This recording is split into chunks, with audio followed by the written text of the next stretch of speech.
The Jake Asman Show will begin shortly. Thanks to all these great Patreon members who help support the show. Get your super chats ready. Jake will be here in just a moment. If you love the New York Jets, this is the place to be.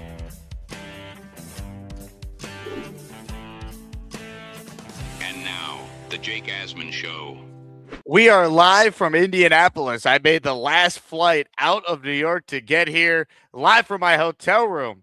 We're going to talk Jets, Combine, and our guy Robby Sabo joins us. There's a Breece Hall update to get into. He spoke over the weekend. We'll talk about that. It's the Jake Asman Show, first of many shows from Indy, and it starts right now. Live, Radio Row in Indianapolis. It's Combine time as teams look for their next superstar. Some of the biggest names in sports and entertainment will be right here. Get ready for the 2026 draft, baby. It's the Jake Asman Show.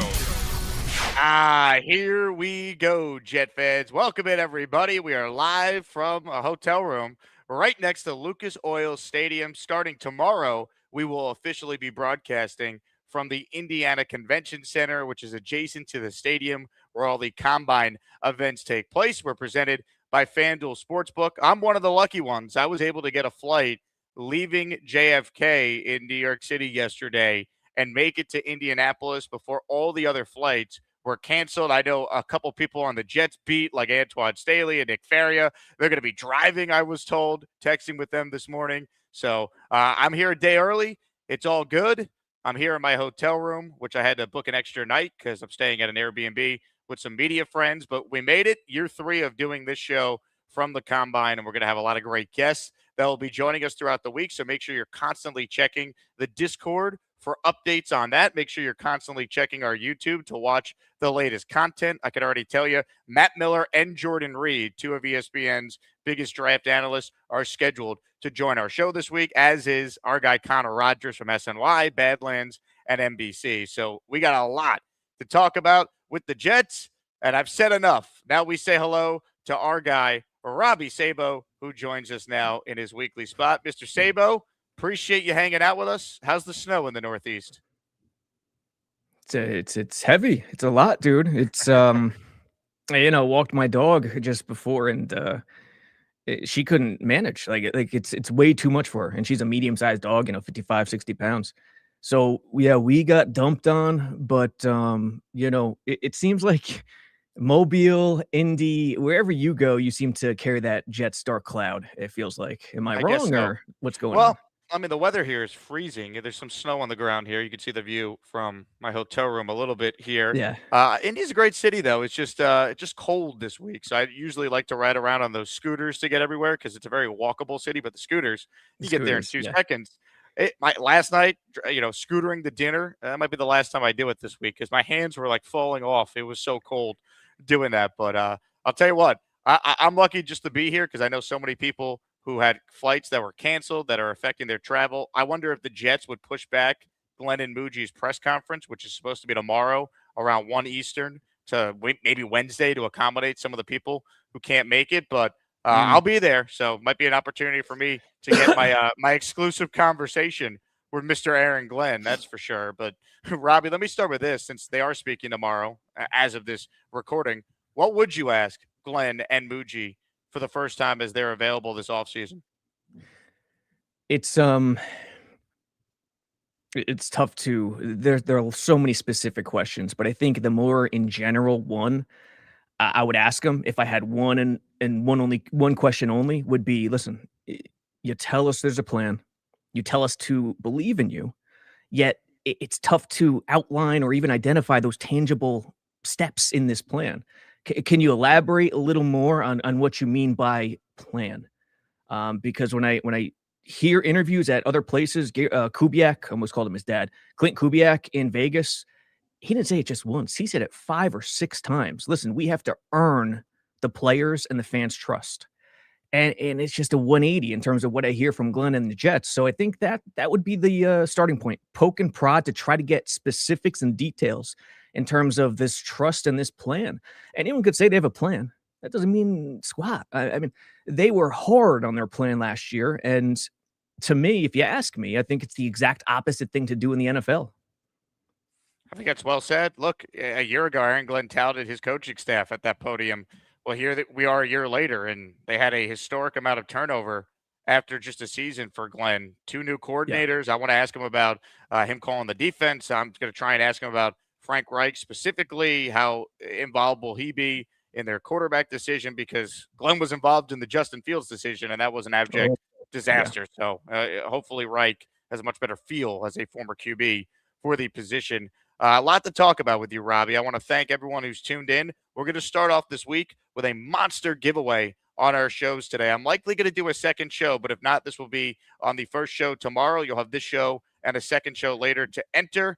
It is a Curtis Martin signed jersey. That's right. We're starting off with a bang. A couple of you requested more Curtis Martin raffle items, so here we go. It includes the Hall of Fame inscription, gift memberships to the community to kick off Combine Week here, and you'll be entered in for the Martin jersey, plus 2 weekly raffle prizes so far. Top prize, you know we're doing it big if we're in Indy. Signed Joe Namath helmet. Remember when Joe Namath was the Super Bowl MVP against the then Baltimore Colts, who are now the Indianapolis Colts? Also, a signed helmet by Darrelle Revis. So those are the top 2 prizes in the weekly, and a Curtis Martin signed jersey in our daily raffle. Now, Breece Hall.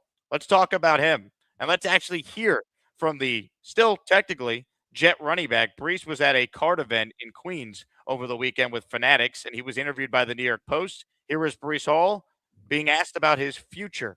Everybody's asking you, what are you doing this offseason? What's been going on? I mean, what are you thinking right now? I'm just where my feet are and letting, God and my agent handle everything else. Yeah. I feel like my play speaks for itself, considering, the situations I've been in the last few years. I'm going to get everything that's coming to me, so I'm not too worried about it. When you look at your card, back at your card in 20 years, right? Everybody looks at the back of their card, and what do you want it to say at the on the back? When you look at the stats, look at the accolades, look at the teams you played for, what do you want it to say on the back of your sports card? I really wanted it to say, a piece to a championship team. That's my biggest thing. I want to be, one of those guys that can come in and be the piece that a team needs, and whether it's here or someplace else, I just want to be able to, be myself in the right situation. Your thoughts on those comments from Breece after he spoke with, again, the New York Post over the weekend? I mean, much of the same. I mean, what can these guys say, honestly, at this stage? It's, unless you're Jamal Adams, who was the extreme the other way, forcing his way out. And, now he has regrets in terms of how he handled it. Or Garrett Wilson, where you're hardened and you're getting into spats with Stephen A. and you're a Jet. And that's why the fan base loves him so much. The vicious cycle repeats and repeats and repeats. Jets restart this thing. They draft young talent, which undoubtedly fans get excited over, and they should get excited over. First year, shows some signs, something happens. Second year, you're still holding on to that rope, I guess we'll say. And then again, eventually, crap hits the fan, and all that crap splatters on the wall. And then we get to the point where the players are drained. The fans are drained. They know they like Breece.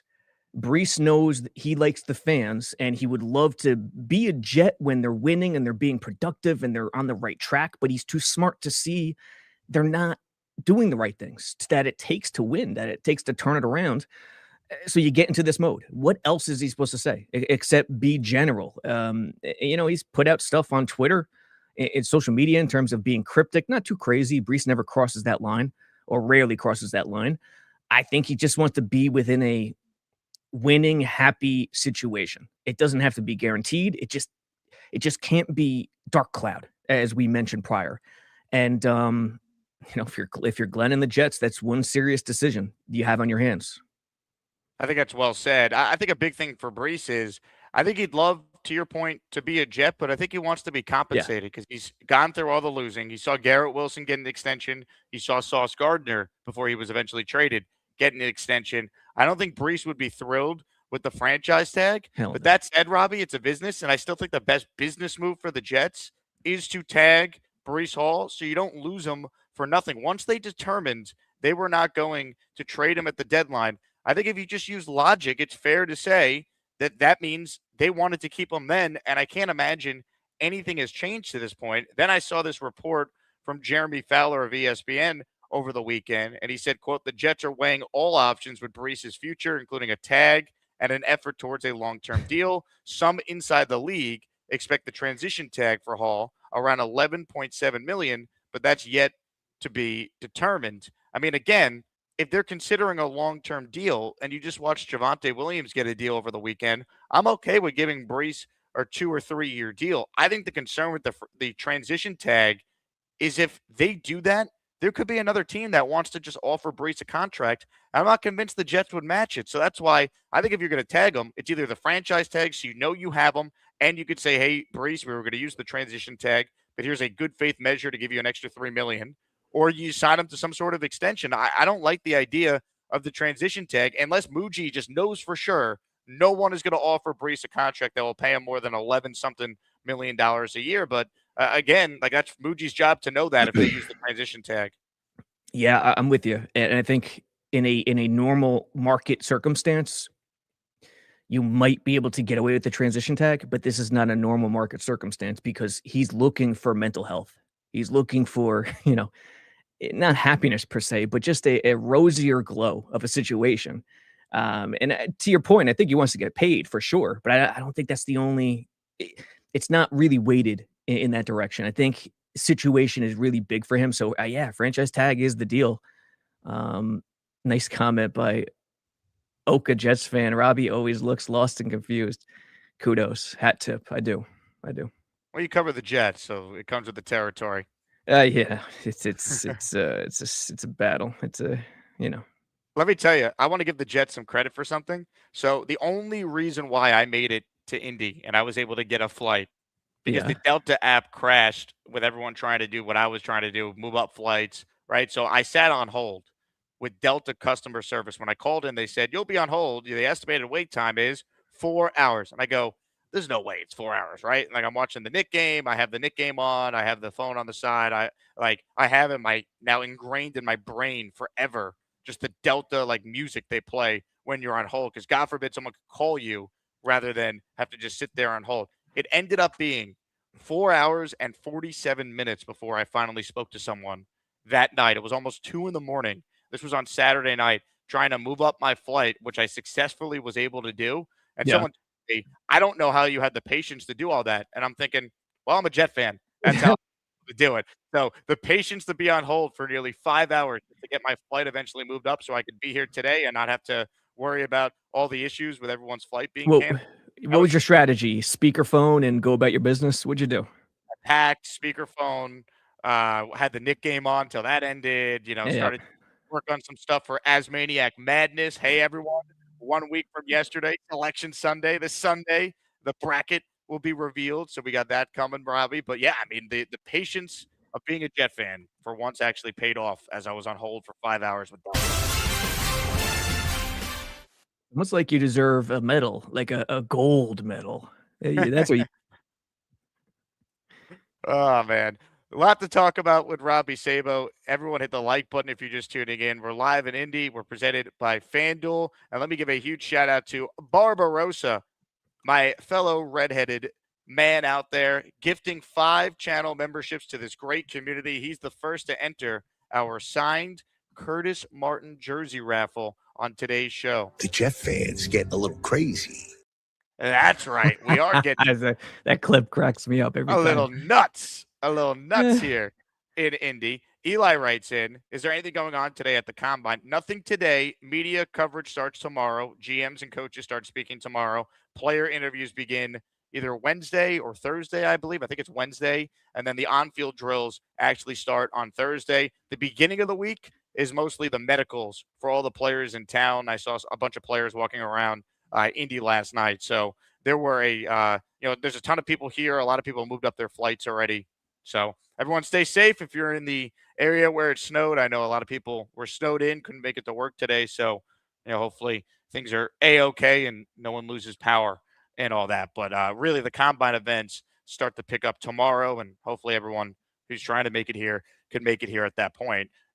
Specifically with Breece, Robby, if they don't tag him and they just let him go, I don't believe they have the answer on the roster right now. I don't think Braylon Allen coming off knee surgery you can rely on. I like him, but I'm not going to just hand him RB1. And I like Isaiah Davis, but I don't know if he's ready for that type of role. So then you got to allocate resources to fill running back. And I just don't think we should create, if you're the Jets, another hole when you have so many other holes to fill. Just keep Breece, who you know at the bare minimum is a good football player. Agreed. And it's not, when you running back, you can't look at RB1. You just can't. It's a group, it's a collective. And even with Breece, that's the case. So I agree. They don't have the solution. They would need another body, if not two, depending on how they feel about Braylon. It's tough to trust a guy when he missed that much time, when he was on the shelf for the whole year. So agreed. There's no point in trying to lose him unless he's going to be a complete malcontent, which he will not be. That's not him. Jamal Adams, I referenced before, you don't want to bring that guy back. That's not going to work. It's not going to happen. And you also don't want to lose out on draft value. They didn't. Douglas pulled off a great trade. They just couldn't figure it out and coach their way to win. So agreed. Don't lose him. Try to keep him. But let's also keep it in the back of our minds. Whether Breece is here or not, it's not the end of the world or things are going to be great. They are in such a hellish position, I guess, which Jets fans know, and it's been so long that you have to dig deeper than just the contract and the talent and all that stuff. It comes down to human psyche and the subconscious, and it you go nuts. You go nuts if you dig that deep. But I think a lot of the folks within the Jets need to do that. Comments, questions, super chats, cut the line. This one is from Sam. Thank you, Sam, for your super chat. Why all the Breece Hall hate? He's still young. Why not give him a 3-year deal? Yeah, I don't think he's referring to us. I think he's referring to some in the fan base. I think the thing with Breece is a lot of fans just think he doesn't want to be a Jet.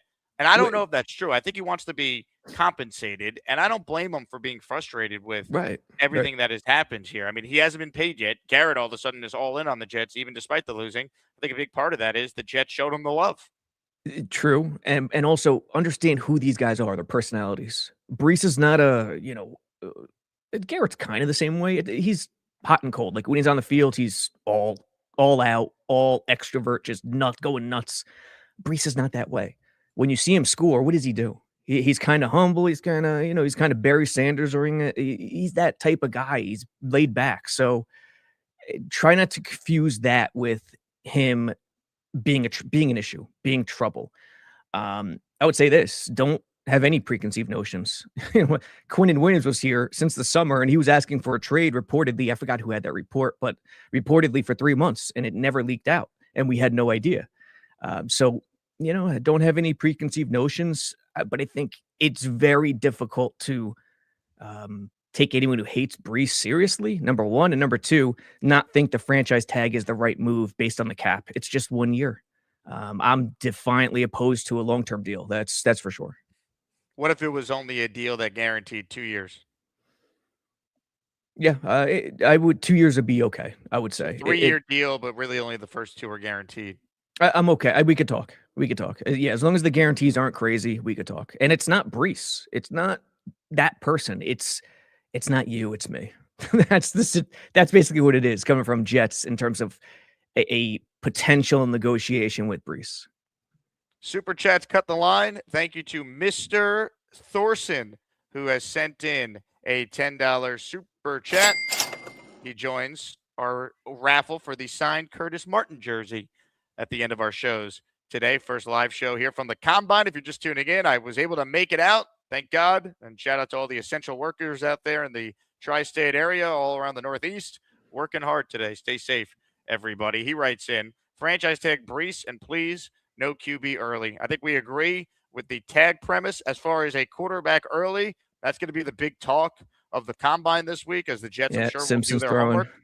Simpson's going to throw. Mendoza's not. No surprise. Mendoza's going to go one. He'll throw at his pro day and try and highlight some of the Indiana receivers who are going to be NFL pros. But as far as Simpson throwing, I mean, look, here's your opportunity. You didn't go to the Senior Bowl he was there, but he didn't participate because he wasn't fully healthy. So here's an opportunity for Ty Simpson to maybe stand out. Garrett Nussmeier, whoever wants to emerge potentially as QB2 and QB3, the Combine could be a big week for some of those guys. Yep. And other guys, Drew Aller, there are plenty of names. It's just a matter of, and it's weird too. There are plenty of names that had high potential before this year. Aller, Nussmeier. They just haven't. It just Beck. It just hasn't panned out. So from that standpoint, it's really intriguing. And from that standpoint, it backs you up, Jake, in terms of being anti-Simpson in the first round across the board. So if you're looking at it that way, straight on, that is definitely true. I'm not defiantly opposed to Simpson at 16. I don't think it's high on my list, but I'm not going to toss it aside right away. I just like the guy more than most, but that's not top of the board. That's not what I want to do in terms of if I had my druthers. Hit the like button. Your comments and questions, send them in. If they're super chats, they shall cut the line. We'll take some calls with Robby Sabo as well. We opened the show playing you some comments from Breece Hall, who spoke to the New York Post We got to over talk the hockey weekend. too. We got to talk hockey. You want? I'm jacked up today. I was repping my USA shirt on the plane yesterday. What a win by the Americans! And who would have thought Ranger fans, Islander fans, Devil fans could all come together like the way we have. Yeah, we just got to pretend Bo Horvat doesn't exist for a moment, and all is well. But yeah, for those 17 minutes, Rangers fans, Isles fans, Devils fans were won, and Canada. What a game! That's one of the best games we'll ever watch in our lifetime. For real. And Canada just whipped their ass. Let's be real. And people get mad when I say that, but I view it as even more of a positive. Canada whipped our ass in one crazy game where I think the talent is even. It's just one game. It's not a best of 3 like the World Cup was in 96 or best of 7 like the NHL playoffs. So anything could happen. They whipped our ass and our goalie saved us and we still overcame it to get to the end, to get to fate, to get to all the Goudreau stuff. So I view it in a more positive light. And yeah, man, Hellebuck. Craig from 1980, Richter 96 World Cup, Hellebuck this year. You're not going to find a better performance than Hellebuck. That was insane. Well, your goalie's got to be your best player when you're outmatched like they are from just a sheer, talent perspective. It was wild. That's what it takes. Like talent-wise, though, they're pretty even. The on the blue line, the USA is deeper, might be better. No one's better than Makar. But it felt like the talent was overmatched. That's for sure. It was just 3-on-3 overtime. Canada could put out McKinnon, Makar, and McDavid. I mean, yes, the fact that we were able to win at 3-on-3 is amazing. I was shocked. He went with Matthews, obviously Quinn Hughes, but I think Matthews and someone else. And I was like, oh my God, I would have started Larkin because of his speed and his face-offs and his defense, but he didn't do it. And they got away with it, man. It's Canada. They're coping right now. Let's just say it. Do we have any Canadian Asmaniacs? Of course we do. The chairman of Asmaniac Madness, Boomtown. Boomtown. Dude, how have you managed in the last 12 hours? You got to let us know. I don't know. Boom. It's not personal, but USA. USA. Hit the like button, comments, questions, super chats. We'll cut the line. Appreciate everyone who's tuned in here. Let's start talking quarterbacks, Robby. That's going to be the big topic of conversation, not just guys in the draft, but how the Jets approach the most important position in sports in free agency and, of course, in the trade market. Your thoughts right now, if you could pick any realistic option out there to be the Jets starter, what would you do? Who would you pick? Oh, first of all, I see Brock Nelson in the comments. He's looking like, after the game, getting the medal, he's looking like a Harvard professor these days, that dude. Distinguished, but quarterback. I think it's Kirk. I think it's Kirk Cousins. It doesn't excite me. I wouldn't go down that direction. If I could have anyone in free agency, it would have to be that. I don't know where else you would go, to be honest. The other potential avenue that's sneaky that could be really rewarding is trade. And whether it's Philly's McKee or a different route, that's the only other option. No Kyler. I'd rather avoid Kyler at all costs. But it's Kirk. It's Kirk right now. Can somebody please explain to me why Tanner McKee is a name people mention? What is this based on? He was a 6th-round pick. It's not like he was like a 2nd-round pick and he's just been sitting the last couple of years. He was a 6th-round pick. He has had moments in preseason football. I mean, so did Chris Streveler, to be fair. Like, we've seen the great Brett Ratcliffe dominate preseason football back in the day. That means nothing to me. I was unimpressed when I watched McKee's one start this year at the end of the regular season. Like, if I'm the Jets, I'm not trading anything of significance for former 6th-round pick Tanner McKee. I don't know why people keep bringing up his name. Where is this coming from? Hey, so my theory is, excuse me. So when you're in a fantasy league, fantasy football, and this one owner just keeps taking you to the woodshed, trade after trade, you got to make a mental note. Don't trade with this guy, or at the very least, understands his motivations. Howie Roseman, whatever he's doing in terms of getting the word out, setting it up for McKee to have just enough success but not go overboard, I think is working. Now, I'm not saying he can't become a starting quarterback. Not saying that at all, but that's where you have to start. If you really like the quarterback, cool. Engage, call up Roseman, see what the deal is, see what's happening, but have that thought in the back of your head. Why is this such a thing, to your point? Why is McKee being tossed around the campfire like this? It's a really, really good point. Just trying to figure out where exactly it's coming from. I mean, he's 6'6". So, yeah, I guess Howie's telling everyone how good he is, trying to driving up the price. I don't know. Sneaky strategies throughout the years. No doubt about it. If you're going to trade for someone, I think Jacoby Brissett or Jameis Winston makes sense because it's not going to cost you a ton, and it feels like those guys could be stabilizers. I don't know if Winston's available. I think the Giants are going to try and keep him, so you might have to overpay more than you're comfortable. So I don't know if I do it. Brissett feels like Arizona, maybe a clean reset in their QB room there with a new coaching staff.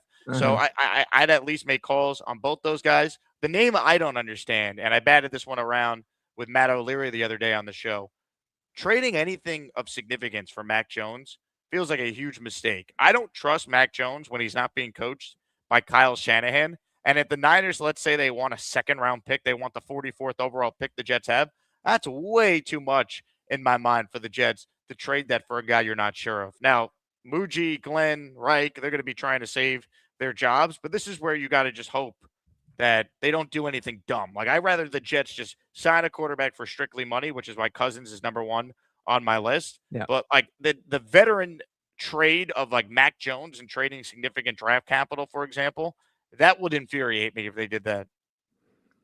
What's the rumored package for Mac Jones right now? It's like a 2nd-round pick, seemingly. Because why would they trade him? Brock Purdy's always hurt. There's no freaking way. By the way, I like Purdy. I think he's a nice quarterback. I think everyone got ahead of their skis on him a lot. I think that happened with May this year too. Coaching, the situation, it's really big. Jaden Daniels, people got ahead of their skis, but it was more injuries than anything else. So yeah, dude, if you're Shanahan, you don't want to get rid of Mac. It's a family business at this point for Shanahan, a side business to bring in guys who have fallen on their faces and recuperate them. So from that standpoint, it's kind of like a Harry Roseman situation where the word gets out and you become buyers and you buy into that family business and you see what he has. Minnesota bought Darnold and someone's going to buy Mac Jones if they're willing to trade him. Who would you take, Cousins free agency or McKee for a 7th-round pick? I think I'd rather Kirk because if I can get Cousins, let's say on a 2-year deal, he's a quarterback this year. And he's my veteran bridge for the rookie before he's ready next year. Yeah, he's secure to play. That would be the justification, which I completely agree. Who gives you the best chance to replicate like the 2015 Fitz year, like the veteran out there?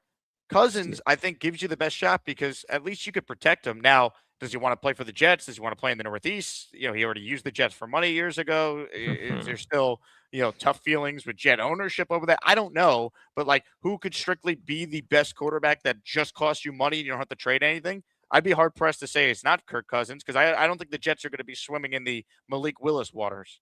It's wild that did anything happen with Willis recently with news? Nothing? No. I think he ends up in Arizona, though. That's been my prediction. You think Arizona? Huh? I kept thinking Miami, but I don't know. We'll see. It's just the Halfley thing. But think about it. Arizona, Mike LaFleur, same offense that Matt ran for Willis in Green Bay. I could see the fit. Yeah, I could see it happening. It's funny with Kirk in 20, whenever it was after Fitz, right? It was either go with Kirk that offseason or draft among the top quarterbacks. There were a lot of Jets fans on the Kirk Cousins bandwagon at that time. I was screaming at that point, I was more passionate into the Jets fandom world, I was screaming from the top of my lungs. Did not want Kirk. Please no. Darnold is the guy. Let's get him. No Kirk. Darnold or Allen or Rosen. I wanted Rosen, not Mayfield. So L there. But this situation is different. I would take Kirk in a heartbeat. No question about it. He's a free agent. He's old. But beggars can't be choosers. Vegas Nick says, McKee and our third-round pick back for Jermaine, who will not be a fit in our new 3-4. I'm not going to unload Jermaine Johnson. 3-4. Well, 3. Why are people saying 3-4? People just assume the Jets are going to run a 3-4 now. Guys, get that out of your head. Get it out of your. He's gonna run odd fronts. He's gonna run 3-4 principles, but that's not. There's no fits in terms of 4-3-3-4 anymore. It's gone. It's completely done. Everyone is hybrid. Everyone plays differently. There's so much nickel being played that the even front, 4-2-5. Some people call it 2-4-5. It's still a 4-3 principle look where there's 4 down linemen. Every defense runs it. There's no such thing as 3-4 specific anymore. So don't sweat it. And Jermaine, interesting with him, it's tough. You don't want to trade him because you can't gauge his production based on the season back from Achilles, which is one of the reasons why the Rodgers don't let him go. But I'm not trading Jermaine. I'm giving him another year to see what he could do. He's another year removed from the Achilles. I think if you trade him now, you'd be selling him at his lowest possible value. Don't do it. You're selling too low. Same with McDonald, by the way. We all agree the Jets were horrifically coached. Aaron Glenn agreed, which is why he fired basically his entire defensive coaching staff and is now taking over the defense, right? So based on that info, Jet fans, why do we want to trade away guys that we view as good players for this team going forward when their value is at their absolute lowest? Oh, but Jake, they're going to draft a defensive end, second overall. Where's the rule that says you can't have 3 really good defensive ends, former first-round picks on your same defensive line? You need to. That's the minimum. What are we talking about here? That's the league now. Look at Seattle. Yeah. Look how they built their defensive line. Look at Philly 2 years ago. Look how they built their defensive line. You keep just adding talent to it. Everyone wants to build through the trenches, and when you actually do it, it's no, we got too many. Let's trade them. Yes, well, because everyone looks on paper and they want to fill out that starting lineup, but 100% of the time, football never plays out that way, where you're viewing the starting lineup, the 11 on each side, and that's who you're going to battle with. No, man, that's not the way it works. So, yeah, Reese, not worried about position with him at all. He's an edge, but what he gives you is in space. Like Jermaine could do it. Obviously, McDonald could do it, but he's just not great against the run. You need a base edge. McDonald playing base edge, whether it's a 4-3 or 3-4, doesn't matter. Base edge just doesn't cut it. You want to, plus you want to save him for those pass rushing downs where you can be more electric and have that energy. So Reese gives you a lot if you go that direction, but downs, don't eliminate him yet because he is an absolute. When you watch tape and you see a guy who has football IQ and instincts, it jumps off the page, and that is Downs. It's Reese too, to a certain degree, but Downs is just in an all-world, otherworldly category. We're going to talk about Downs in a moment here. Go more in depth on the chances. Did Blewett do him yet? On that came out. What weird. Did Blewett do him yet? No, we have not done the film review on Downs just yet, but we will. We will be doing it soon. I got to check that one out. Leon writes in, look at the Seahawks defense. No double-digit sack guys. 4 players with 6 sacks or more, pass rushers and waves. That's how you can build your team. And the Jets have 2 guys right now that at various points have looked like Pro Bowl level players. Jermaine made the Pro Bowl as an alternate 2 years ago. Then he had the Achilles. So last year was lost for him. And then this year he was coming off of it, and the team was a disaster. So it's tough to kill him for that. And then McDonald, coaching, man, it's coaching. Well, he had 8 sacks, and, 4 of them happened in the same game. He was not properly coached, even though the head coach said that he'd be a great example of someone they were going to coach up, as we all know. So I don't want to sell low on these guys right now. I think Robby is spot on. John says, just shoveled the snow listening to you, Jake. Well, John, shout out to you, and shout out to anyone who's listening to this while they shovel snow. Maybe your kids are playing in the snow right now. I don't know. But shout out to all the people who are shoveling snow today, trying to keep up with the monstrous snowstorm in the Northeast. By the way, you want to have a Jets fans, you want to have a fun experiment? Go to the Seahawks depth chart and look at their defense. It doesn't, smack you in the face. You got Witherspoon, who's a stud, obviously. Front four, Murphy, inside, nice, I guess. Reed, DeMarcus Lawrence, and Leonard Williams. They are at the height of their career right now. I don't know about DeMarcus. Leonard, yes. But they have gone up and down their entire career. They have never been playing better. Like, in other words, I'm not trying to call them a crap team. They have talent. They're Super Bowl champs. They're good. But it doesn't scream out, holy crap, they're loaded. It's something to keep in mind in terms of when you're trying to fill out guys on the roster. Really, look around. Julian Love, another cast-off from the Giants. So keep that in mind when we're talking about personnel this offseason. Super Chats, cut the line, which is why we go to our guy, the big fella. Chaz Surratt is on that team too. How about that? You're not wrong.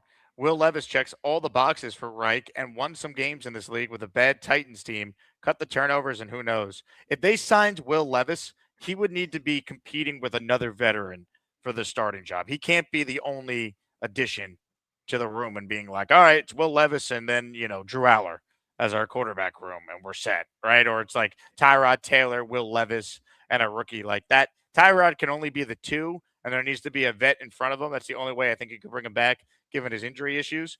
Levis, I don't hate the idea. People are going to think I'm nuts because I know he's very polarizing. Levis signed competing with someone. I could live with it if, it's, someone like Derek Carr or Kirk Cousins or Jacoby Brissett in a trade. Like, there needs to be an established guy in front of Will Levis so you're not screwed where, he's your week one starter. 100% agreed. Levis it's a tough one to sell me right now. It really is. I've never been the biggest Levis guy. He was a second-round pick, though. Yeah, didn't he have the great Charles London coaching him in Tennessee for a little bit? So yeah, look at Willis.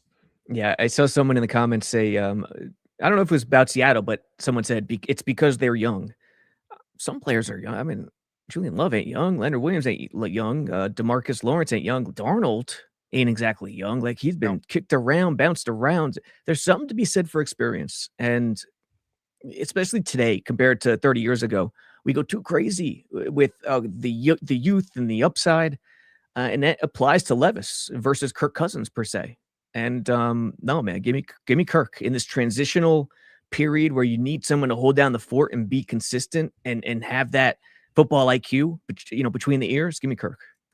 Sam with a super chat. Set aside Alex Anzalone. Who would be a better fit at linebacker for the Jets? Who would be a better fit between who? I guess he's talking about potential free agent options. Oh, I haven't really got beyond Anzalone because we don't think Quincy's coming back, obviously. Sherwood, what can you do? Anzalone's coming. I'll think of it. There was a name I had in mind the other day, but I can't think of it right now. Good question. Demario Davis is another name to watch. Demario, speaking of graybeards, holy smokes. A third stint with the Jets. He knows Glenn. They overlapped in New Orleans. Yeah, true. How old is he now? 36? Yeah, he's old. Jeez. Leo Chanel from Kansas City. Another name. He's got to be up there too. Early 30s at least. Bobby Wagner's a free agent. It's a tough list. Levante David, Kenneth Murray. Who was the guy I was thinking? Matt Milano. He's still a beast. He's just always hurt. Quincy Singleton, Devin Bush. Yeah, I don't know, man. This is tough. I think Anzalone's he's critical in a lot of regards because he has that. He's familiar with Glenn. He could help out the rest of the defense in terms of between the ears. And it's one less thing to worry about in terms of getting a body on that defensive side in position.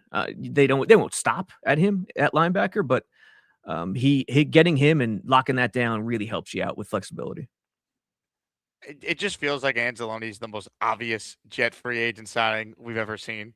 right? Yes, which, I which mean, is not a Glenn's bad calling. thing. No, and look, he's still a decent player. It's just like Glenn's calling the defense. Here's a guy who knows Glenn, who's super tight with Glenn, who could wear the green dot for Glenn as they're trying to implement his defense. Like, it does make sense. I'm not going to criticize the signing. I'll criticize it if the contract's egregious because, like, I don't know who you're really competing with for Anzalone here. I don't think he's as valuable to other teams as he might be to Aaron Glenn's Jets, but, like, it does make sense.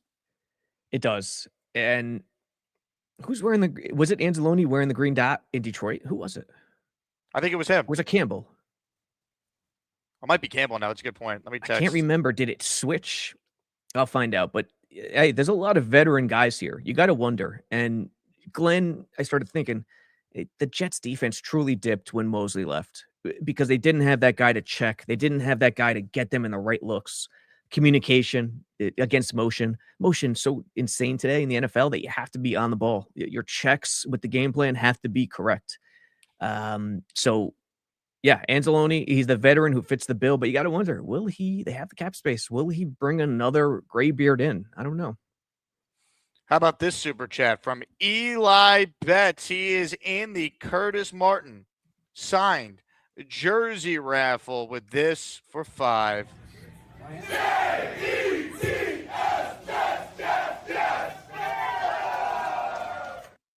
He wants to know our favorite Curtis Martin memory. Sabo, we start with you. That's a good one because he doesn't have one that is crazy, like emphatic, but there's so many really great ones. It's got to be 98 when he takes that. Was it a pitch? I think it wasn't a zone scheme, but it was kind of like a zone pitch where it was designed to go wide and he cut it up in Mile High to take a 10-0 lead early third quarter in the AFC Championship game. That was probably it. That one's one. Another one is in Tampa, that throw to Wayne Corbett in the Green Lantern game against Keyshawn. That was going to be mine. The broadcast panning to Keyshawn's face was the absolute perfect time to do it. I still can't believe they didn't make the playoffs that year. What a rob job they did to themselves. How about in honor of the snow, the 2004 snow game against the actually, you know what? It was 2003. I'm looking up. Why do I think it was 2004? Right? Yeah, 2003 against the Steelers. The Jets won 6-0 in that game. He had 228 total yards. Wild. Yeah, 2003. It was so back and forth, alternate with those Herm and Mangini teams.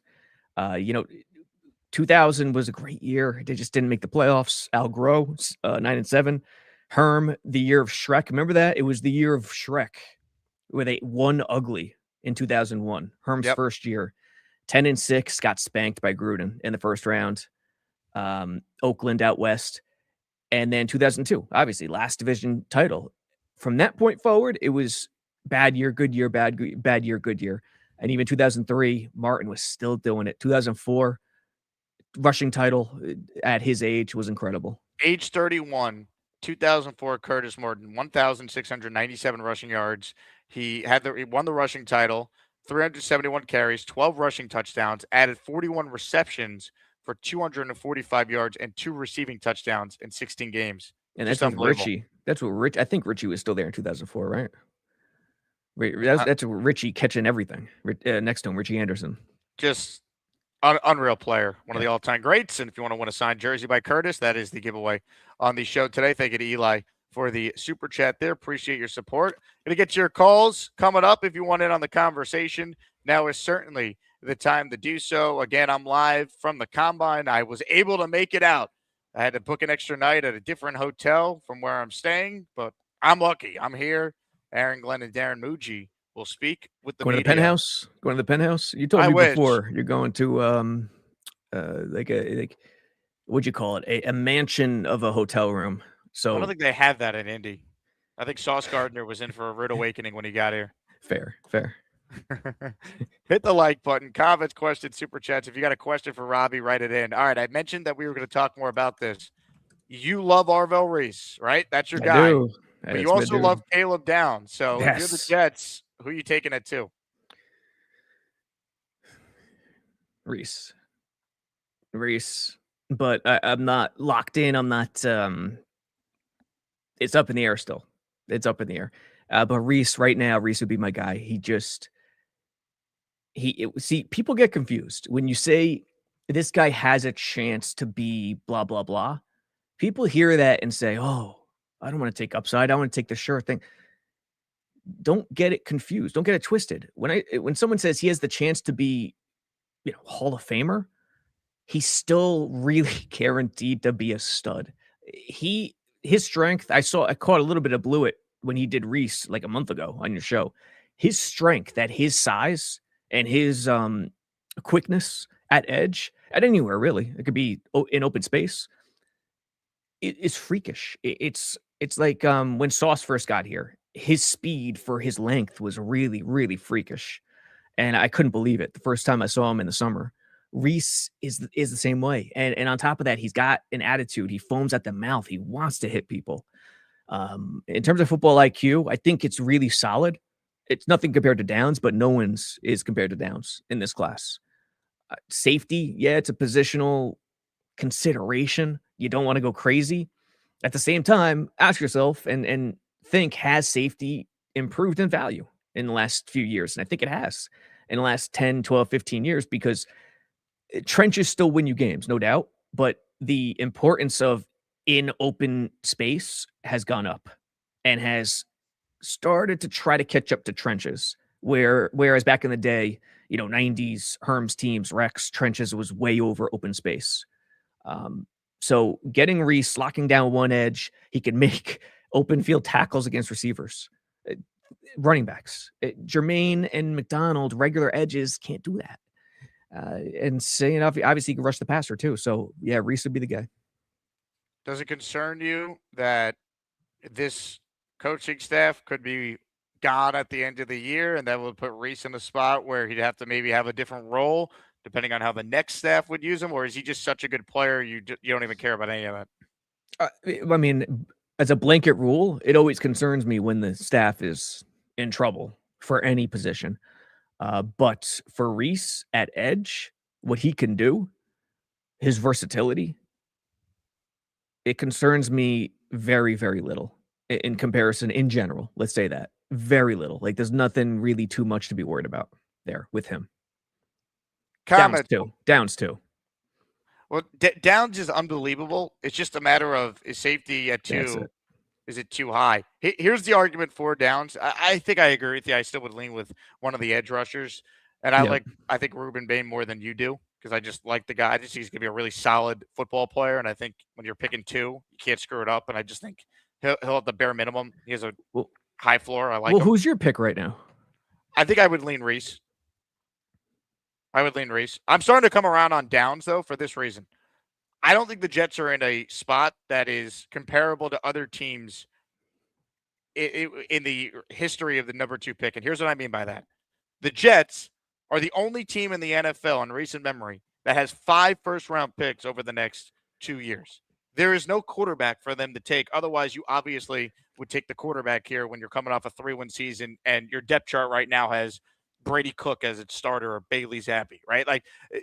So that is unique from that standpoint. Very rarely do you have a true 1 quarterback draft. You also have another pick at 16, 33, and 44. So, yes, ideally, if you're building your team, you don't want to take a non-premium position at 2. But I got to look at the Jets through this 2-year silo of I got 5 ones. I just need really good players, blue-chip players. To me, yeah, ideally, you take the edge, and he's awesome. But if Downs is clearly the best player, you could get another really good player at 16 and 33 and 44. And what's the rule that says you can't draft an elite pass rusher a year from now with your 3-1? So I just need the best football players. Ideally, they play premium positions, but you can't force it. And that's why I think the Jets are in a very unique spot. So I can't compare them at 2 to other teams at 2 facing this debate. And the final point I'll make, Ralphie on Long Island, who calls in Ralphie Rocks. He was the first to bring this up. I give him all the credit because it's a great point. 2022, Kyle Hamilton, he went pick 14. The Giants took Kayvon Thibodeau at pick 5. Who would you rather have? So at the end of the day, it's about getting the best player. And if Downs fits that mold, I'm at least open to it given the Jets situation. Yes, and when you look around the league and you look at the Pro Bowlers, All Pros, generally speaking, the safeties come from really successful teams. Um, I think this past year, what was it?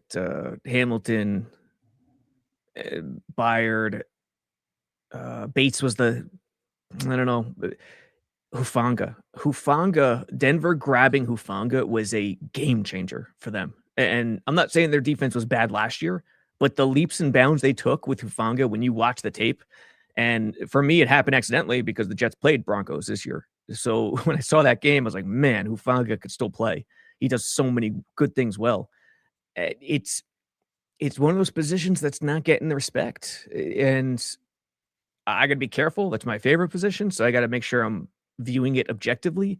But when you look at the awards and the guys who are really up there, it's usually from successful teams. So, man, maybe it's becoming really, really important, and we'll see. It'll be interesting to see if Glenn concurs. Comments, questions, super chats. They cut the line. Robby Sabo with us. Going to get your calls shortly. Load them up. Shout out to Uno Jets, who says, Jake, put me in. It's Jets, Jets. I love Fireman Ed, too. He's in the raffle now. 4-2. Tank for Ty. I want to see your boy Ty Simpson this week. He joins the Asmaniac raffle for 1. The Jet fans getting a little crazy. Oh, yeah. Nuts. Getting nuts. By the way, Robbie, I texted someone who covers the Lions, who's a friend of mine. Yeah. So this year, Campbell wore the green dot for the Lions, but it was Anzalone. It was Anzalone last year. Wow. That's interesting. Previous years. Well, first year without Glenn, so maybe they switched some things up. Yeah, and I think Campbell played a lot more snaps this year as opposed to previous years. Now, did they have someone that they lost? I don't remember, but that's really interesting, that switch. Hit the like button. Robby Sabo is with us. We got this question here from Robert. What is it? It's Roberts Mick, who says, if we take Reese, do you think Downs will still be there at 16? No way, right? That'd be shocking. No way. He's going to go top 5, maybe. Where are the Giants picking? Giants are at 6. Yeah, I think he's going top 6. Top 10 at the very least. I'd be stunned if he doesn't go in top 10. Comments, questions, super chats, cut the line. You ready for some calls, Mr. Sabo? Yeah, let's roll. Ladies and gentlemen, first up today is a man's man. A man so manly he could shovel snow by just blinking at it. I got gas right now. Hola there, Robby Sabo. And guess what I was watching this morning for the first time in a very, very long time. Let's see if you remember it. Huh? That's right. WrestleMania. The very, very, very first WrestleMania. Oh, nice. Hey, still, WrestleMania 3 was the thing, no? Well, 87 and on March 29, 1987, 93,173 fans plugged the Pontiac Silverado. Why? Randy Savage and Steamboat was also the second biggest on the match. Same with the Hart Foundation against that the match was great. Yeah. Jake the Snake against the Honky Tonk Man. And who drew the big money that night? Hogan versus Andre. Yep. How about when Honky Tonk used the wrong guitar on Jake the Snake? Do you remember that? Was that in the Snake Pit? Yes, I do. Very, very clearly. See, cracks me up every time I watch that. Hey, Mike Durama writes in, Beast, watch something from this century. He wants to know, will you watch something from this century? I'm old school, pal. Very old school. Something you jackasses don't know nothing about. See, I'm old school. I live for this stuff. I go for this stuff, and I'm going to die with this stuff. Because why? Real men are loved with dignity, not today's trash that's underqualified, overachieved, and very small. Very small. Hey, Beast. And then Beast, let me ask you this. Go ahead. Let me ask you about what everyone's been talking about in sports. What did you think of our big win over the Soviets yesterday? Yeah, baby. You guys played Canada, and you smoked them. You smoked them like a big cigar. You guys. It was a good fight. You know, you got what you wanted. So you guys, are you not American? You didn't see the Ruzioni goal? I like staying busy. I like to read papers. I like to enjoy time in life. I like to enjoy the finer things in life. You didn't like watching the U.S. beat the Russians? TV, I do my own readings. I also. What did you think of the speech by Herb Brooks? Okay, not too bad, but the 1980s will always be something, civil, because why? The 80s had everything. It seems like the Brooks speech yesterday really fired up Jack Hughes before the overtime period. What'd you think? No, Jake, it was Kurt Russell. See. Hey, we got a long way to go. The finer things in life are all coming up. We got all of 2026 coming up. We got the Asmaniac Madness. That's going to be a sure hot rumble this year. We got baseball right around the corner. We got the NBA playoffs coming right up very soon. The NHL playoffs are coming up. So we got a long way to go. The time is, time's short these days. Yes. Beast, how did you think Jim Craig played in the net yesterday? He was solid. Say that again, please. How did you think Jim Craig, the U.S. goalie, how do you think he played yesterday? I think he did an outstanding job. Very outstanding. But we got a long way to go. Yeah. We have all spring. We have all summer. We got all the good things in life to look forward to. For example, 4th of July is coming up. Memorial Day is coming up. Now wait a second. You just implied that you're not American, though. So do you celebrate these holidays? First of all, I think you might have got a little mountain of misinformation from your James E. Cornette, Gabby Cornette, but I do my own research because I do what's called best for business. But you said earlier, you said, yeah, it was a great win for you guys, but that implies that you're not American and didn't benefit from the win as well. Do I watch the Olympics? No. Why? Because that's TV. TV imitates life. Are you life American? Imitates other things in forms of reality. See, there's fiction, nonfiction, fantasy, reality, all sorts of life. Are you American? What do you think? What do you think I look like? You think I look like some kind of a dumbass on the street? I just asked if you're American. I'm not a pug. Let's get that straight. Let's get that fact straight. They're saying you're a Russian asset after your comments. I'm trying to get clarification. Oh, get the hell out of here. Don't put words in my mouth. As my grandfather wants to, don't feed me bullshit that doesn't reciprocate. Just know your facts before you talk fiction. Hey, just say that you're American then. Well, thank you very much. You just took the words right out of my mouth. I hope you have a very right now. I'm gonna do something called sing the national anthem, Beast. Prove then I'm gonna go pick up my punchie. Prove you're an American. Do what's best for this bit for life. Give us the Pledge of Allegiance. I've already Allegiance. done my job here. You haven't. You haven't proved that you're American. You have to sound like Jack Nicholson from that movie. You can't handle the truth. You can't prove you're American. I think you're a Russian asset. The chat might be right. Beast Ovechkin getting together. You know what? I'm about to go Red Foreman and just go, you just sound like a little dumbass. Vladimir Putin on line one here. Yeah. Wow. You just basically went full-blown retard from another dimension called prove Dimension you're American. X.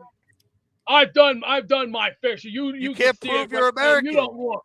Sing the national anthem. Give us the Pledge of Allegiance. You're a Bond villain. USA. Wow.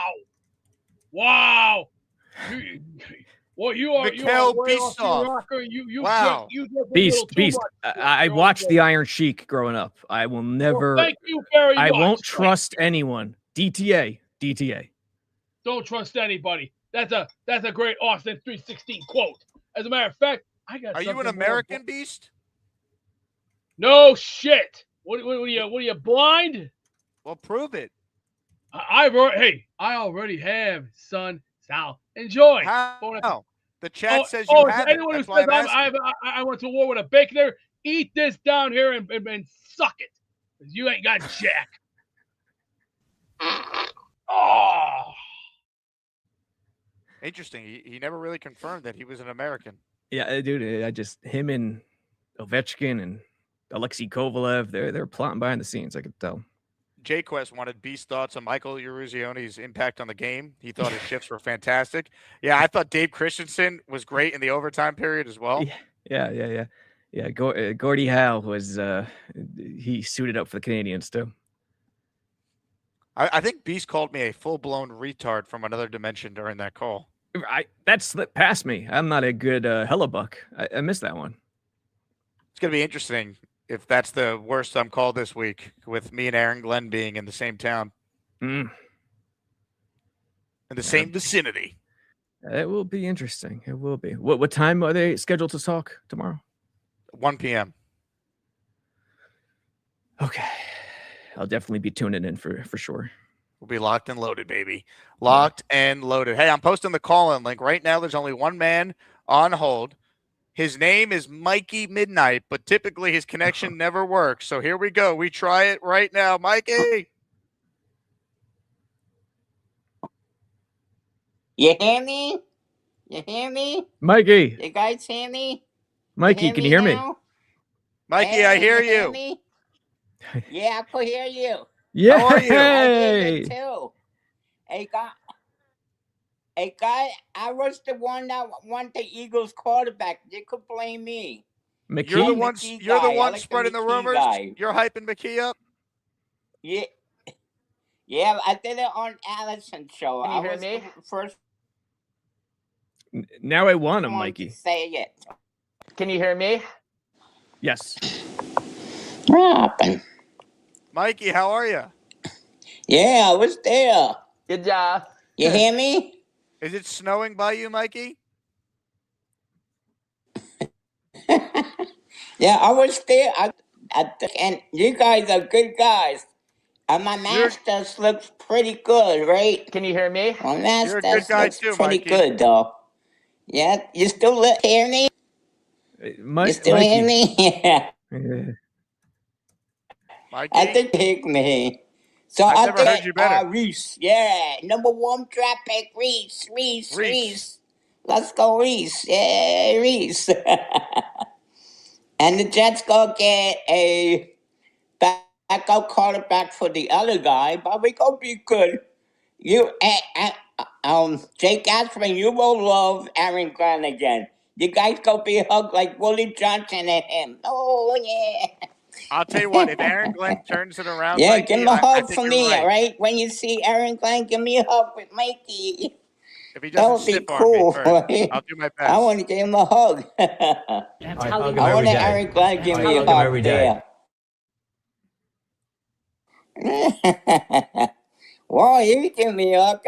I'm the same height as him, so that's a good thing. Yeah, I love it. Mikey, It's how's pretty life, man? cool. Hey, Mikey, You how's guys life? are cool. Yeah. And Robby, you go give me autograph for Wayne Quebec. Oh, yeah. Wayne Quebec. Autograph Yes. for Wayne Quebec, your friend, our friend. It- Yeah, number you- 80, Wayne Quebec. I got You you, know. Mikey. I got you. You know Wayne Quebec, our friend? I Number got 80, you, I was Mikey. supposed to get an autograph. Remember him? I got Rob you, buddy. Sabo, we love you too. And Jake, I got you, love buddy. you too, Jake. Yeah. Mikey, I love I you, man. I can't guaranteed- see you, but I can I hear guarantee. you. Get ready for Definitely. Asmaniac Madness, Mikey. I You're going to go far. guaranteed this gonna rock the house. Yeah. I like the Asman Madness. Yeah. How far did Mikey get? I last want year? his stat start in March, right? In You were my March. pick. You were my pick March last year, Mikey. 1st or 2nd or 3rd or 4th. Yeah, that'd be cool, right? And You're then gonna I go far, won't be Mikey. on Robbie's team. Can I be on Robbie's team? Yeah, you guys can Robbie be a tandem. Sabo. I could be I- on Mikey, I Rainbow picked you. Sabo's team. And Mikey, I That would picked you be last cool. Yeah, you Ladies like and that? gentlemen, Yeah, I like He that is too. the great Pretty Mikey cool. Midnight. I don't know.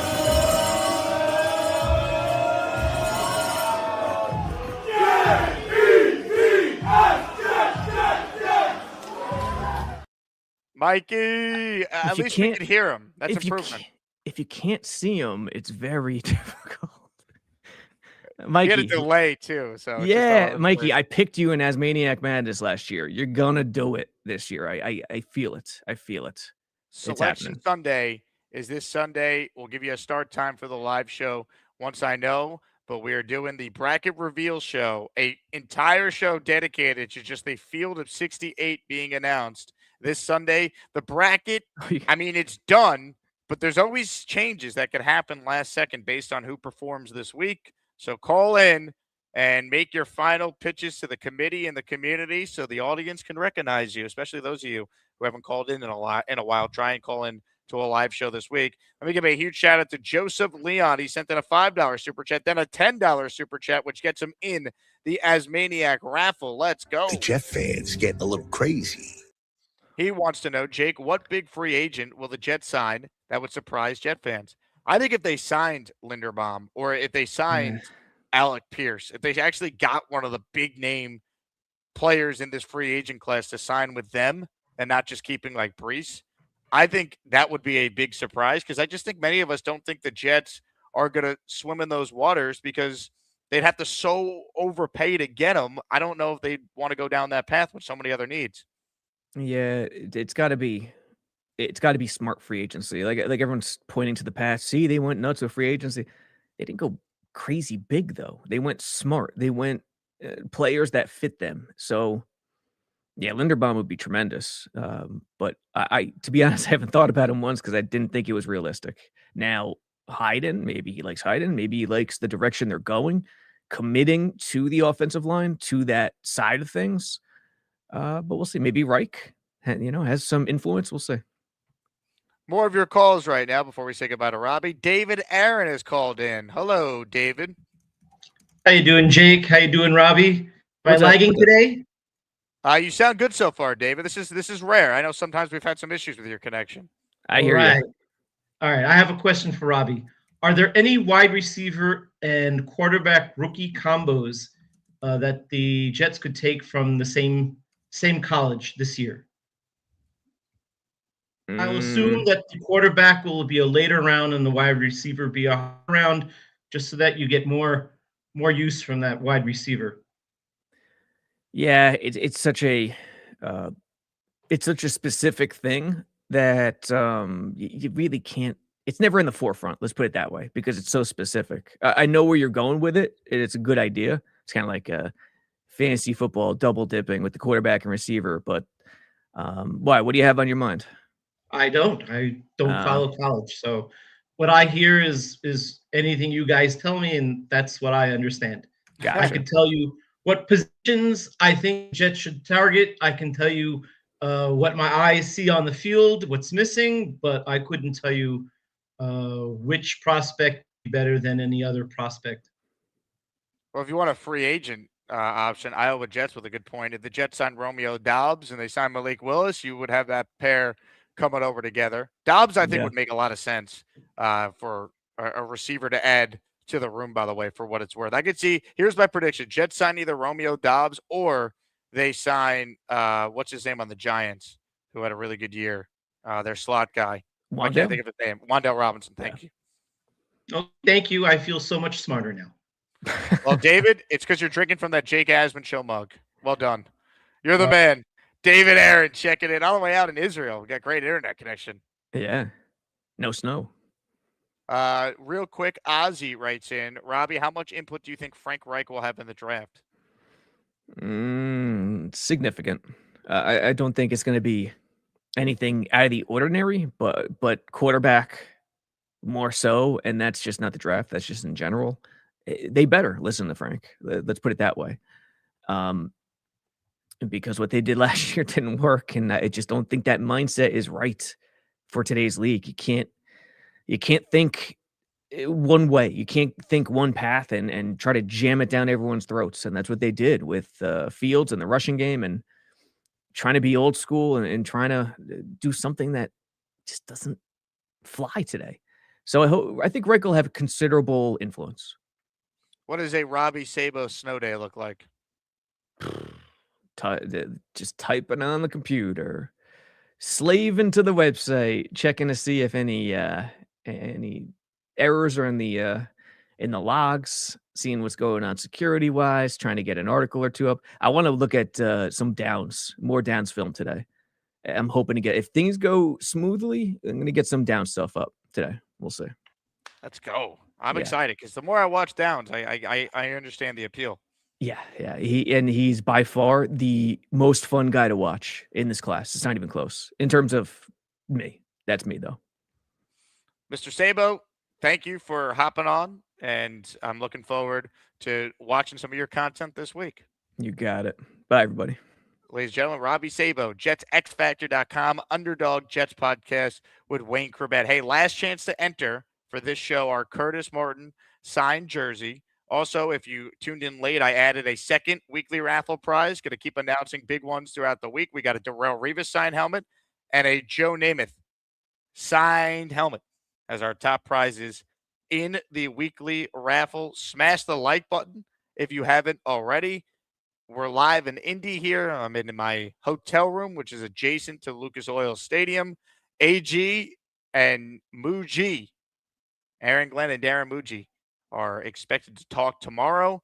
Glenn will be speaking at the same time that John Harbaugh and Robert Saleh are speaking.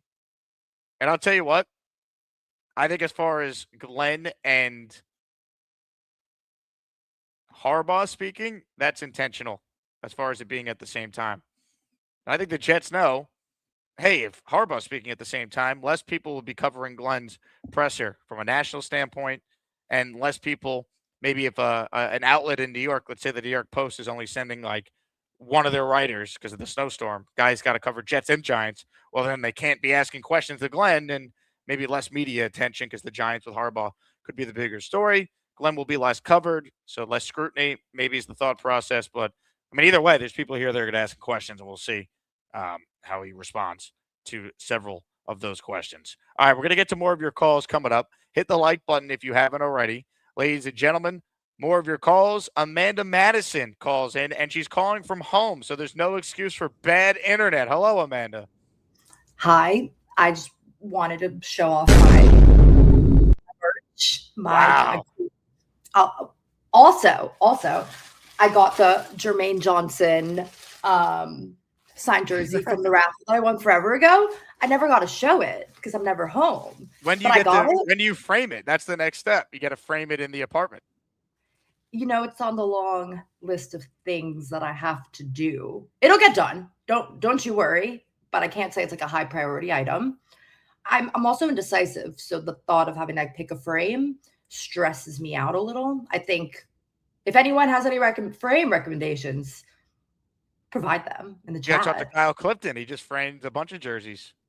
Oh, well, you know, I'm debating getting Discord, signing up for the Patreon, because I feel like that would help me in Asmaniac Madness, being able to really connect with everyone.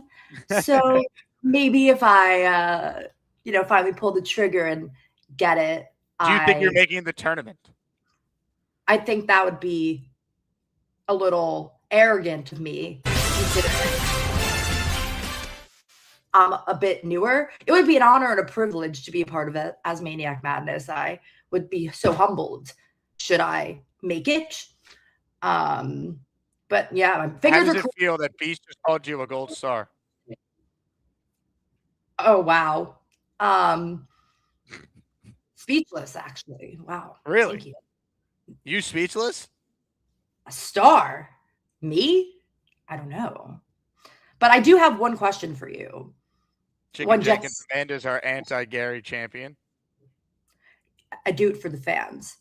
My one Jets question for you right now is, obviously Breece's contract is going to be up, and I feel like 12 million is a pretty large size of, like the money, the cap to put towards just one running back. So how would you feel about letting him go and drafting someone like Jeremiah Love from Notre Dame, who is apparently one of the best running backs in this draft and could have great upside? I see your point in like keeping him because we know that he's a like solid player, but that is a lot of capital to put towards someone when our running back or missed tackle rate last year was like 24.7%, which is pretty abysmal. So what's your take on taking a running back in the draft or in free agency? No, not in the draft. At 16, if he's there, then okay. He won't be, though. And that's the only way I'd consider it. Just keep Breece for a year. It's money, but they have a lot of money. And then you don't have to worry about running back for another year, and you could fill other holes. Like, Love is awesome. I don't think he fits what the Jets need. And the thing with taking a running back is at that point you would already have known if you were going to let Breece or Walker or not. I don't want to do that. So the only way you could do it is if you place the tag on Breece, you could then trade him after you take Jeremiah Love if he were to make it to you at 16 and that's what they wanted to do. But I'm not doing it because I'd rather just keep Breece, and I think they could find a better use of pick 16 than to take a running back. Who do you want them to take at pick 16 right now? I would like to take the receiver, whichever one makes it there, if one of them makes it, which I'm not convinced that will happen. I see. That's a great take. No, I'm also Dana makes a good point. Love would cost you around $10 million if you drafted him in the top 10, so it's not really a cost cut. Well, 16 would be a little different, Dana. I'd have to look up what the 16th pick in the draft is slotted to make. But again, you're not making. I don't think you're helping your team in the big picture if you replace Breece with another running back this time in round one. Like Breece was a second round pick, so you got 4 years of value of him at a non-first round cost. I just franchise him for a year. It's the most logical move they can make. Do you have to franchise him like before the draft? Like I guess like this yes, month. You have to franchise him by March 3rd is the deadline. So big decisions need to be made is what I'm hearing. Yes. Things are happening. Lots of news to come out pending the great Breece Hall. I miss the great Charles London. No, you don't. Black Gypsy says Amanda versus Gary would be awesome. Have you thought about facing Gary in the tournament? Yes. And like every time I call in, like, and he's also on, I try to keep it Jets with him, but somehow it always comes back to women. So should we get paired up? I'm like a well-educated, unruly woman, and I will go at him. He won't be safe. He's going to go home to his mom crying, or his wife. Also, what I want to know, what does Gary do well? Like, he sounds like he's decent at his job. He has entertainment value, but does he have any good Jets takes? Yeah, he's locked and loaded with great takes. Yeah. Oh, yeah. He's so smart. He wants Kyler Murray. Kyler Murray's his guy. Oh, he was my fantasy QB the first year I did it, and I did win with him. So I wouldn't be mad, but I just don't think he's a good fit for the Jets. I just don't see him doing well here. If we're marching for arts, which we know I'm a big fan of, I think he's the answer because we should just try to get what's his name, Tua from Miami. You don't want Tua. He's made of glass. He can't play in the cold. No, exactly. Exactly. That's what I'm saying. If we're trying to march for arts, let's take if you're trying to lose. Exactly. Yeah. Yep. Okay. I'm glad Ralphie says Gary loves butter and Spencer Rattler. Yeah, that Spencer Rattler. That's the name that I couldn't think of. Thank you, Ralphie. Beast says, Amanda, Gary is two-faced turkey with a low IQ, no lower than cheap toilet paper. From your lips to God's ears, Beast Breaker, you know best. I mean, you know Gary better than I do, but from what I've seen of him.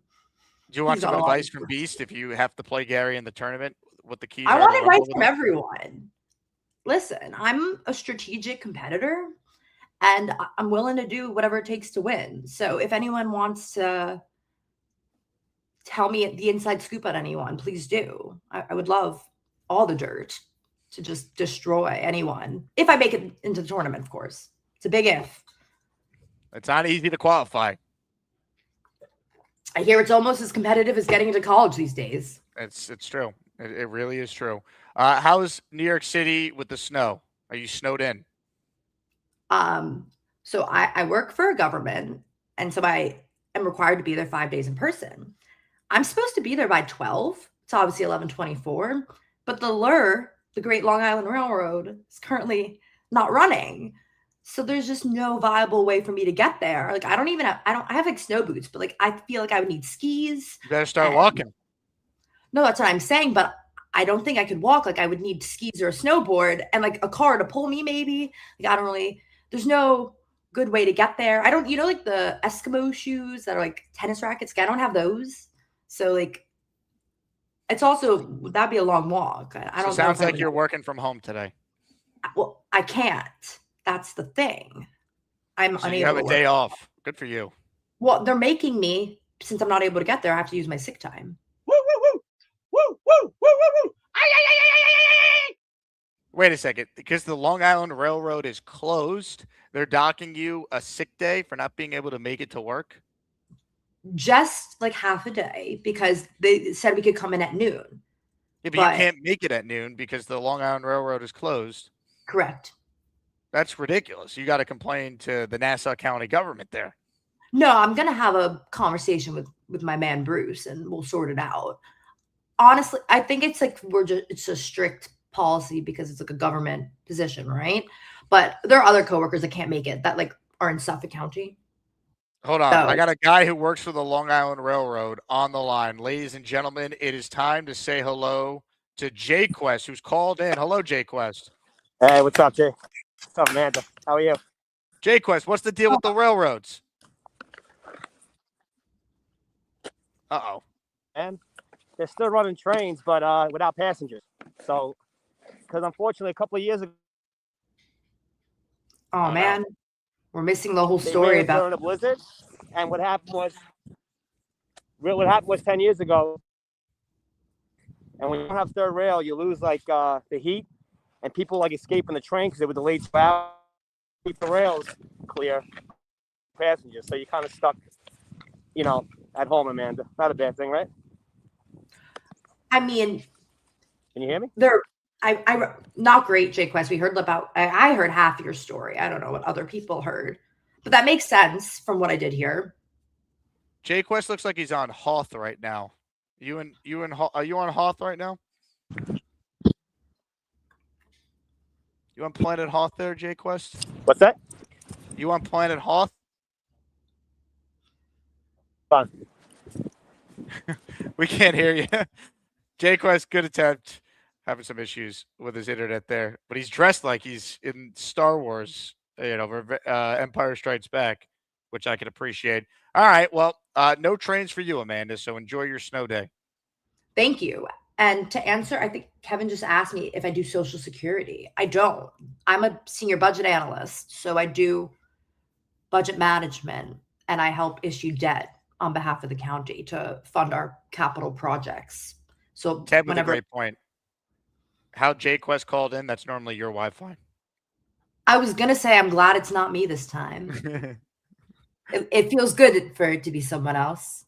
I bet it was a great story, too, that we missed.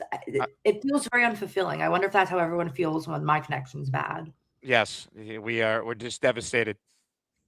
It hurts. Well, good call, Amanda. You enjoy your snow day, all right? Oh, baby, you know I will.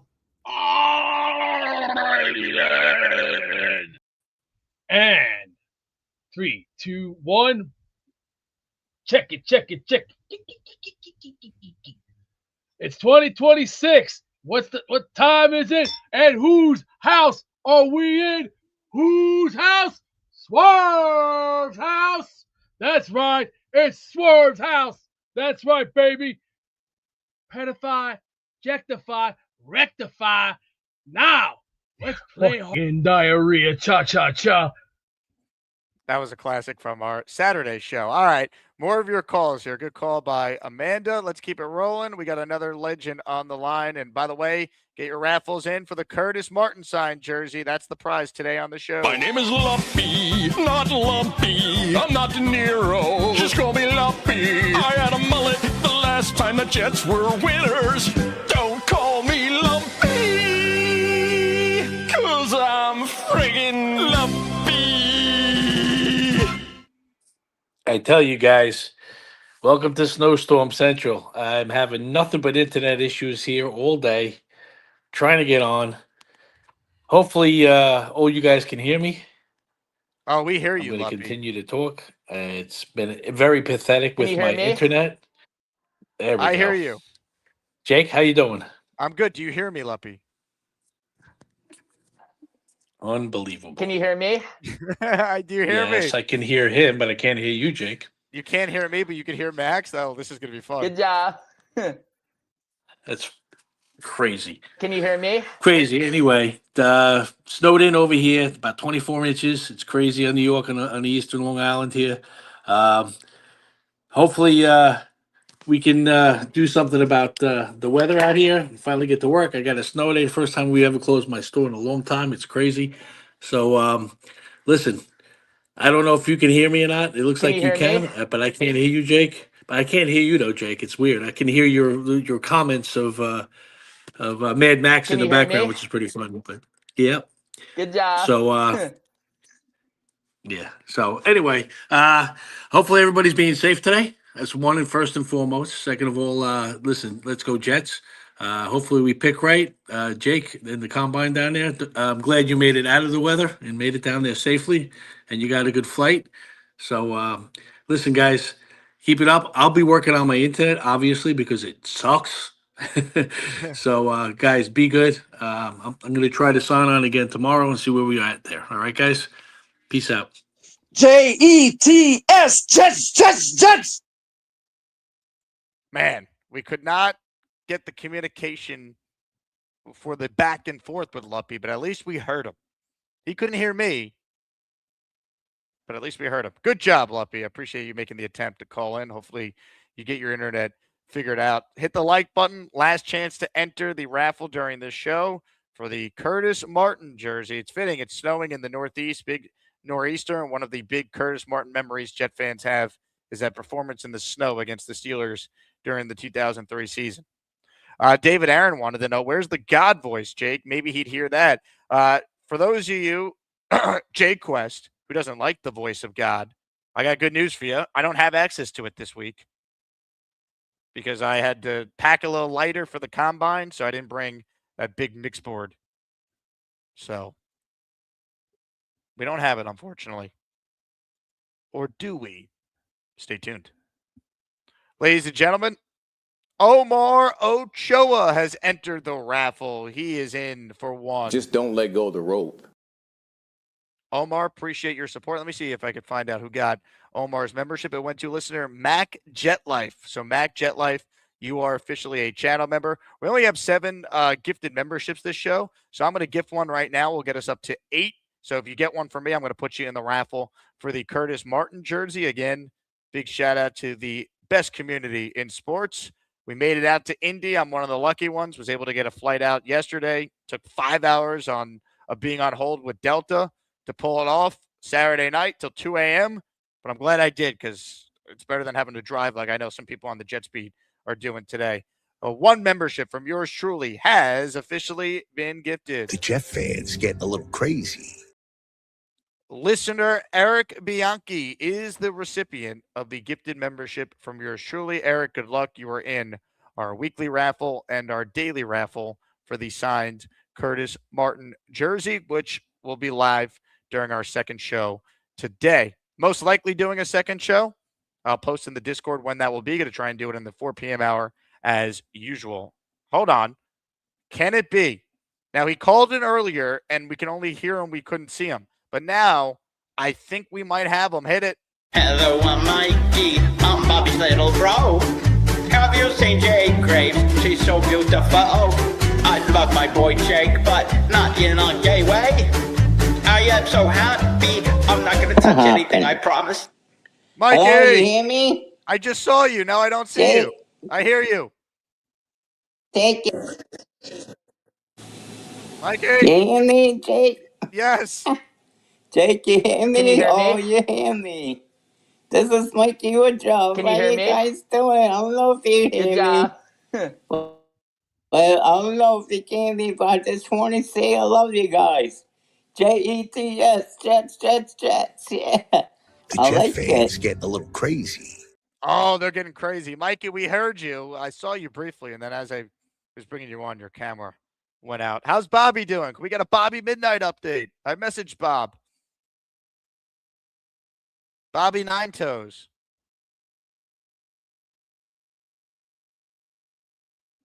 Chicken Jenkins says Jquest doesn't like Voice of God, and he's a Glenn bootlicker. Jeez, man, that's absolutely brutal for Jquest stock.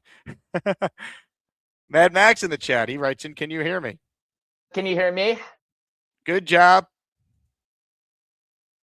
All right, last chance here, folks.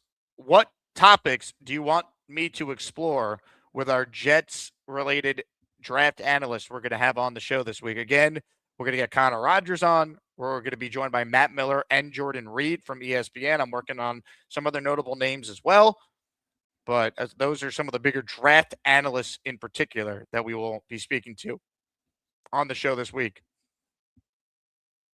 So what prospects do you want us to go in depth on? What topics do you want us to explore?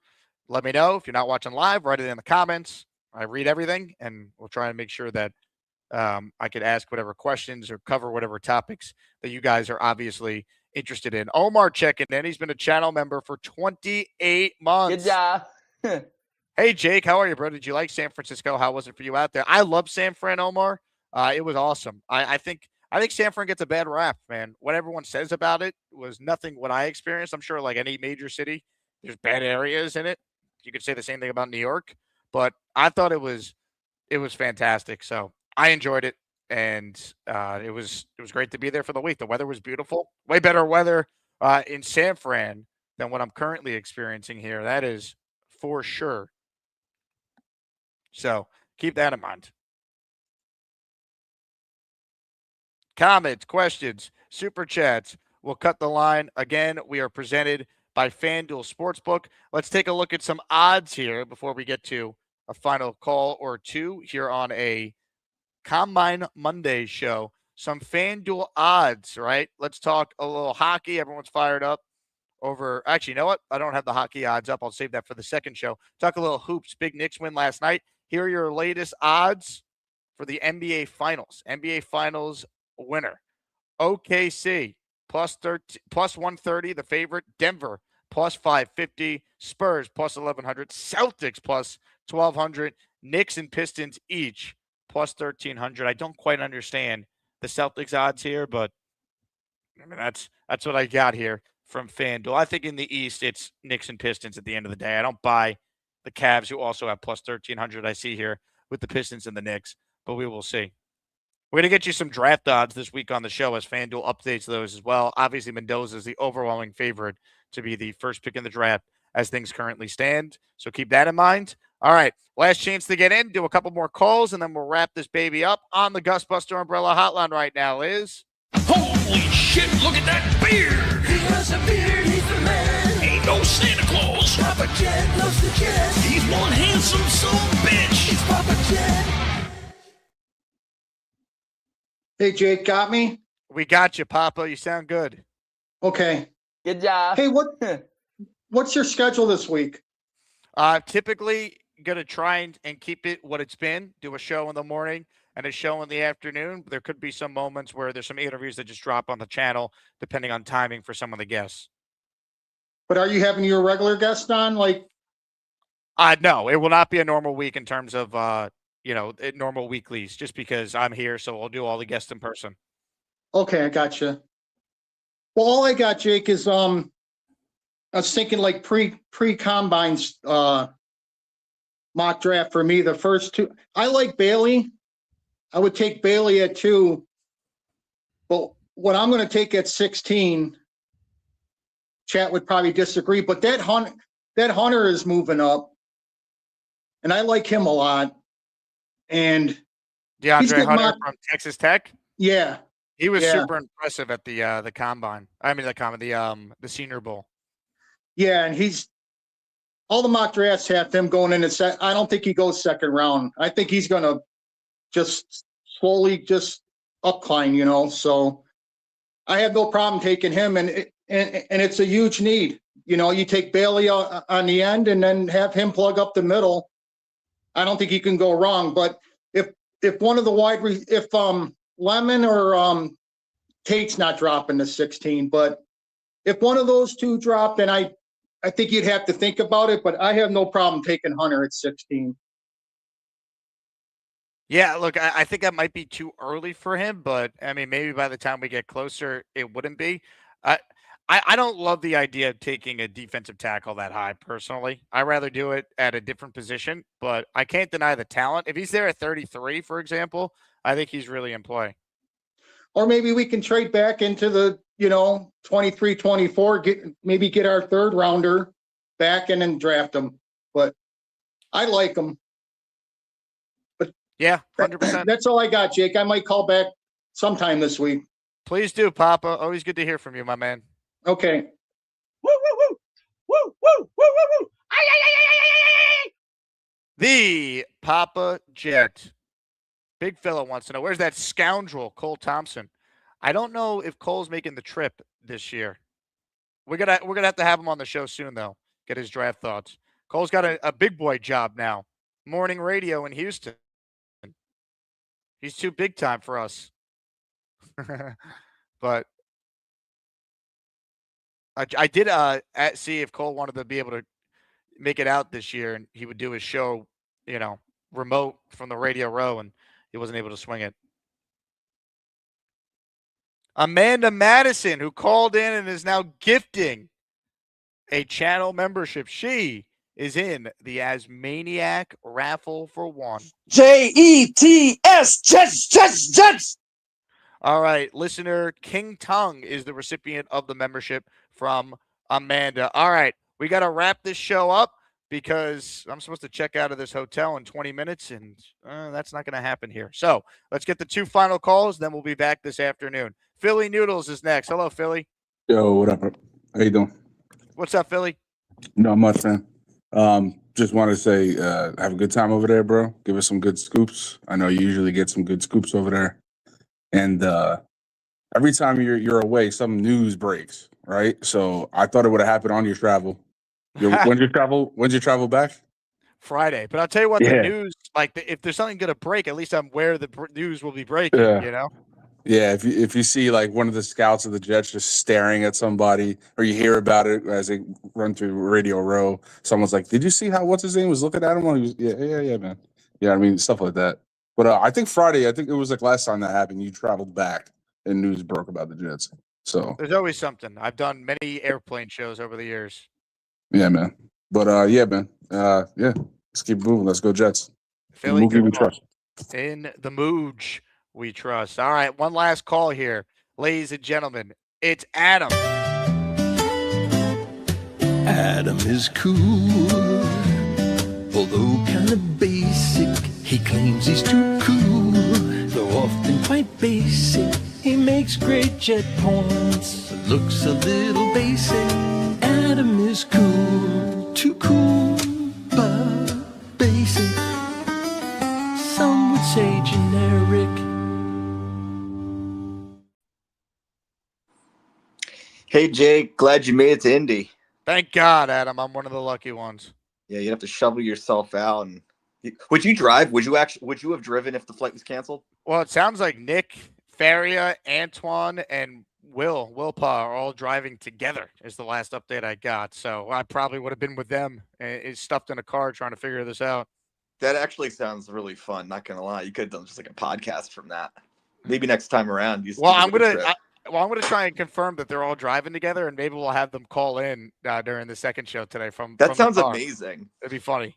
All right, one last question. I'll let you get going. What's your 40? Have you ever timed yourself on a 40? I have never timed myself. It would be embarrassingly bad. I think you should totally do it at some point this week if you can. I don't know if you're able to get on the field, but you should absolutely do your 40 for fun and maybe make it a prediction who gets the closest to what Jake's 40 is. I like it. I'll see. I'm trying to remember if the combine does the fan experience or not. I think they do. So they probably have like a 40 that you could go and test out. So I'll see what I could do there. You totally got to do it. And then every year you got to see if you can beat your PB. Well, I'd want to do what Rich Eisen does every year where he raises money for St. Jude. It'd be cool to make it like a charity component. Definitely. I think that makes a ton of sense. I mean, the field's right there. I'd like to see what you've got. I think you'd surprise yourself. I think you seem pretty fit. Thank you. Otherwise, how do you keep up with all this? I listen to my dietitian, Beastbreaker. He tells me how to eat like a man's man. Yeah. Well, actually, I'm really curious how much he could bench. Look at Beast bench. Beast would light up the combine if he was here. All right, we should cook up an idea like the Asmaniac combine, like everybody's PB puts it together and see how that creates a Raz. Like what would be the composite Raz of the Asmaniac community? Do the Asmaniac combine. That might be a summer activity. That makes a lot of sense. So I don't want to hold you up. I'm sure you're going to see some really interesting dashes and bench presses and whatnot. And in the end, it's good to still pick number 2. Bummer we can't get Mendoza, but I mean we could literally get anybody else, which is a luxury. So yep, gotta see what happens. Good call, Adam. Appreciate you. Yeah, I mean, look, ideally, they'd be able to get their quarterback, but you can't force the pick, and now they have to go out there and they have to just get it right. And it's not just 2. They got to get 16 to 33 and 44 right as well. 4 picks in the top 44. That's more than any team. 3 ones the following year. Like, you have to get these right. That's the only way this turns around. Obviously, quarterback has got to be fixed as well, but you can't force it this year. So we gotta go from there. All right, fun first show. I want to thank Robby Sabo for joining us. If you missed the big announcement, Asmaniac Madness Selection Sunday is this Sunday. That's right, 6 days from now. Sunday, selection show. Time to be determined. I'm leaning towards doing a Sunday night Asmaniac Madness selection show, though. And then the tournament will start either that Wednesday or Thursday with the play-in matchups. They're all 16 seeds. We didn't do what the actual NCAA tournament does, where they have, like a random 8 and 9, matchup in Dayton in the play-in. It's all 2 16s in each with the right to play the 1 seed in each of the regions. So be ready for that. Big thank you to Robby Sabo for joining us. We will raffle away the signed Curtis Martin jersey during our second stream this afternoon. I'll be doing the show from a new location. I'm going to head over to my Airbnb that's ready. The logistics of figuring all this out were a little messy because of the weather, but we made it work. So I want to thank everyone who still took the time to tune in today, either live or after the fact. Comment down below your thoughts on Breece Hall. Do you think the Jets should extend him, let him go, or tag him? Let me know down in the comments once this video ends. Again, thanks to everyone who tuned in. As always, Jets, Jets. We'll talk to you guys later today. Hit it. Hey, Robert, thanks for taking my question. With Zach starting again Sunday, does he have any compromising photos of you or someone else in the organization? No, it's a fair question, Jake. I'm going to take the 5th on that one. What the hell is this going backwards bullshit? You don't go backwards. You throw the ball out of bounds with your big goddamn arm, and you go back in the fucking huddle. No, it's a fair question, Neil.